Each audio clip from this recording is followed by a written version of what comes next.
Samajwadi party के मुखिया और उत्तर प्रदेश के पूर्व मुख्यमंत्री अखिलेश यादव ने आज बहुत बड़ा दिल दिखाया। जी हाँ, उन्होंने एक ऐसे परिवार को जिसके मुखिया शिक्षा मित्र थे और जैसा कि अखिलेश का आरोप है कि उनको बीएलओ की ड्यूटी में लगाया गया था, बहुत प्रेशर था उन पर और उस प्रेशर के कारण 14 तारीख को पिछली उनको हार्ट अटैक आया और 21 तारीख को उनका निधन हो गया। अखिलेश ने उस परिवार की जो वर्तमान में बची हैं, पत्नी उनकी मुखिया और उनका बेटा और उनके अन्य रिश्तेदारों को बुलाया और 2 लाख रुपए की आर्थिक मदद पार्टी फंड से की। उस मदद के बाद अखिलेश यादव ने बयान भी दिया। हमने उस परिवार से मुलाकात की, बात की। दुखी तो बहुत होना ही चाहिए था जिस परिवार का मुखिया चला गया हो, लेकिन क्या कुछ बताया उन्होंने, ये देखने की बात है। सुनिए रिपोर्ट। समाजवादी पार्टी के मुखिया अखिलेश यादव ने आज अपने कार्यालय में एक प्रेस वार्ता की और प्रेस वार्ता की एक बीएलओ को लेकर जिनकी जान चली गई। सरकार पर आरोप लगाया उन्होंने कि दबाव के चलते ये जान गई। अखिलेश यादव ने उस परिवार को आर्थिक मदद की, 2 लाख रुपए का चेक दिया। परिवार हमारे साथ मौजूद है। संगीता रावत नाम है ना आपका? कैसे घटी घटना, क्या हुआ पूरा मामला? ये है जो अपने बेलों का काम कर रहे थे और उसी समय है जो 11 सवा 11 का टाइम था, तो काम करते ही इनको अटैक पड़ा। इससे है जो पहले कभी इनकी तबीयत कभी भी नहीं कोई ख़राब हुई, इतने सालों में कभी तबीयत नहीं ख़राब हुई। अचानक है जो इतना प्रेशर था इनके पे कि इतना काम करके दीजिए, एक दिन में 200 फार्म भरिए और जा करके है जो वहाँ अपने क्षेत्र में फार्म भी बांटना और काम भी करना, तो ये कहाँ से है जो हो पाएगा। उसी दबाव में है जो ये अपना काम करते रहे रात दिन और 11 सवा 11 के बीच है जो इनके जो ब्रेन हेमरेज का अटैक पड़ा है। और 14 तारीख को हमने एडमिट कराया, जो 14 तारीख को इनका अटैक पड़ा है और 14 चरक हॉस्पिटल में वहाँ है जो ब्रेन हेमरेज बताया और उसके बाद में ये 8 दिन भर्ती रहे। उसके बाद में 21 तारीख को है जो इनका निधन हो गया।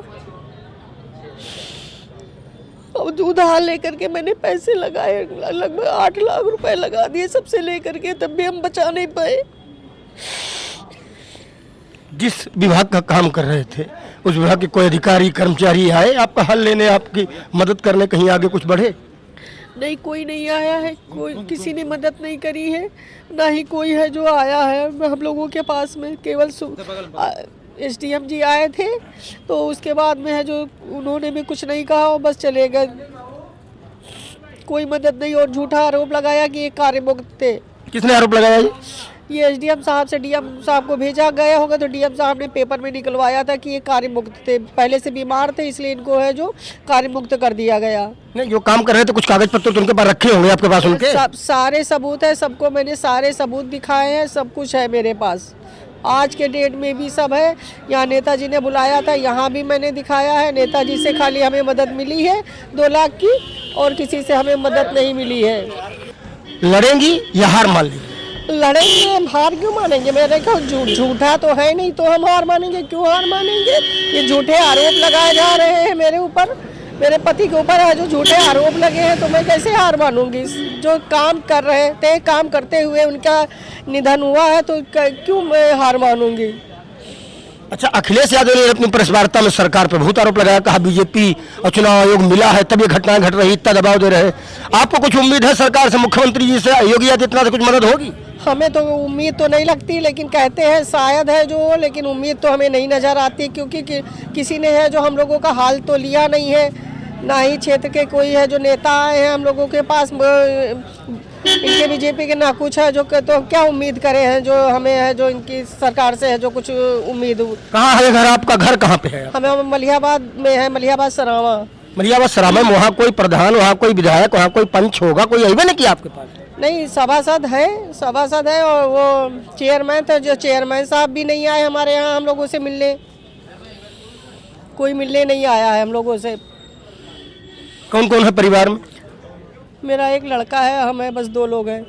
आगे कैसे चलेगा, क्या लगता है, क्या है? आप ही लोग बताइए, आप ही लोग सरकार तक हमारी बात पहुंचाइए, हम कैसे चलाएंगे? हमारे लड़के को सरकारी नौकरी दे, हमारी आर्थिक मदद करें, नहीं तो जो हमने 8 लाख रुपया उधार लिया है तो हम कैसे पूरा करेंगे?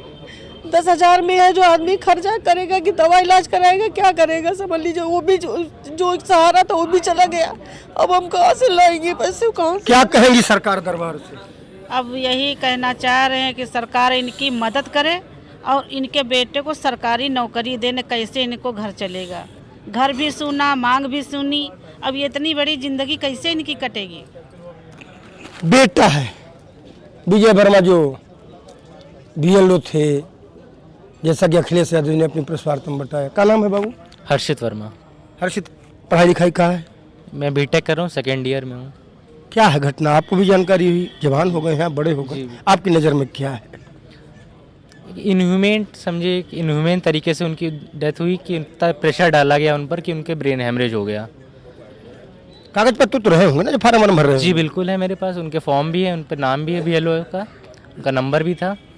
क्या कहोगे सरकार दरबार से, क्या मांग है भैया, क्या कही लो, निवेदन कर लो जो कराइए? मेरी यही मांग है, निवेदन है कि हम लोगों की आर्थिक मदद करी जाए और एक सरकारी नौकरी की मदद करी जाए।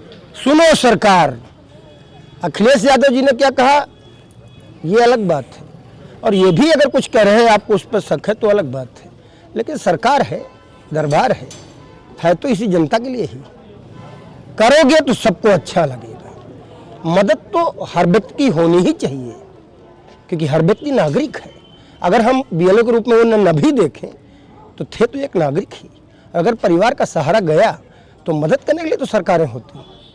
नमस्कार।